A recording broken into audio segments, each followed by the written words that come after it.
Last line.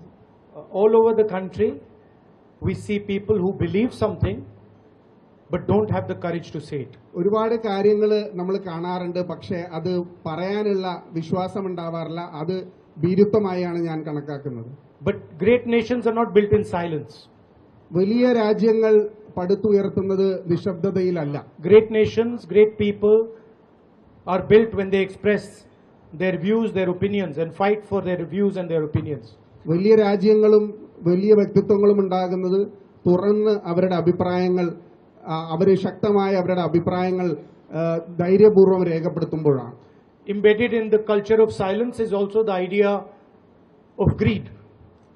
നിശബ്ദതയുടെ സംസ്കാരം എന്ന് പറയുന്നത് ഗ്രീക്ക് അധിഷ്ഠിതമായ രാജ്യത്തിൽ അധിഷ്ഠിതമായ greed not greed ആർത്തിയിൽ നിഷ്ഠിതമായ ഒരു ശൈലിയാണ്. That it does not matter what is happening as long as I am getting what I need. I don't need to say anything.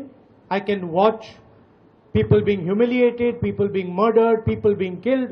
As long as I'm okay, everything is okay. That culture of greed.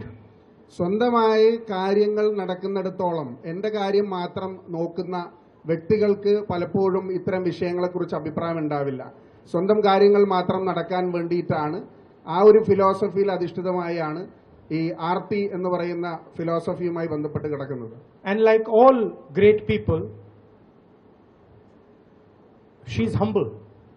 എല്ലാ വലിയ വ്യക്തിത്വങ്ങളും പോലെ, എല്ലാ മഹാരാജന്മാരെയും പോലെ ലീലാവതി ടീച്ചറും ഏറ്റവും കുലീനത പാലിക്കുന്ന ജീവിതം മുഴുവൻ പാലിച്ചിട്ടുള്ള ഒരു വ്യക്തിത്വമാണ്. Simple and humble.